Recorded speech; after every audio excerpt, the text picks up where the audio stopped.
Hello everyone. In this session we'll talk about numbers that we use in our everyday life in the form of time, distances, size, weight, temperature, etc.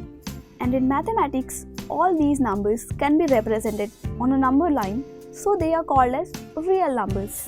In the middle of number line we have number 0, and on the right hand side and left hand side of 0 we have positive numbers and negative numbers that are evenly spaced.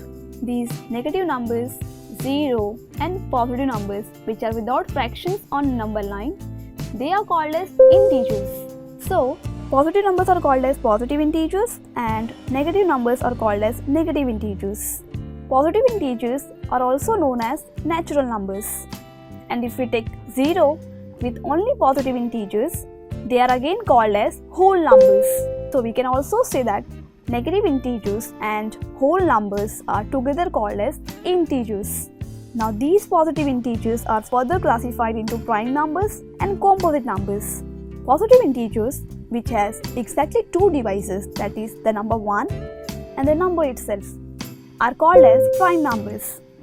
For example, the number 2 has exactly two divisors, that is the number 1 and the number itself. Similarly, 3 has two divisors, that is 1 and the number itself. 5 has exactly two divisors, that is 1 and the number itself, and so on. So 2, 3, 5, they are all prime numbers. And composite numbers are the numbers which has at least 3 divisors or more than that. For example, 4 has 3 divisors, 1, 2 and 4. That means 4 can be divided by 1, 2 and 4. Similarly, 6 has 4 divisors, that is 1, 2, 3 and the number 6 itself. So they are all composite numbers. But we also know that the number 1 is the only number which has only one divisor. So 1 is neither prime nor composite. Now on this number line, in between these integers, there are many more numbers that are present in the form of fractions, or we can say decimals. For example, in between 0 and 1, there is a number 0.5, or in terms of fraction I can write 0.5 as 1 by 2. Similarly, in between -2 and -3, there is a number -5 by 2, or in terms of decimal I can say -2.5.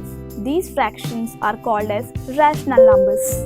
The word rational comes from the word ratio. As we can see here, 1 by 2 and -5 by 2 are nothing but the ratio of two integers.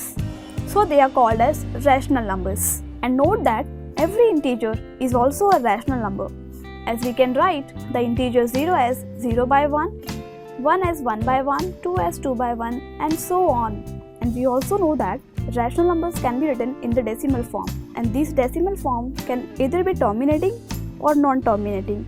For example, we know that 3 by 2 is a rational number and decimal form of 3 by 2 is nothing but 1.5. So here 1.5 is terminating at 5.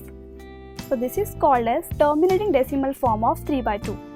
Whereas if we can see, 1 by 3 is also a rational number and decimal form of 1 by 3 is equal to 0.333, and it will goes on forever with repetition of digit 3. So this is nothing but non-terminating decimal form of 1 by 3.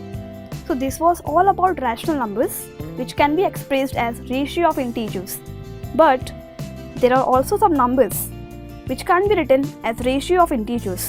For example, in between the numbers 1 and 2, we have number square root of 2, which can be expressed as ratio of two integers. So these types of numbers are called as irrational numbers. And note that decimal form of all irrational numbers are non-terminating and non-repeating. And these rational numbers and irrational numbers together forms real numbers. So we have seen that under rational numbers we have whole numbers, integers, prime numbers, composite numbers. And on this number line, every point which can be taken is considered as real number. So friends, this session was all about real numbers.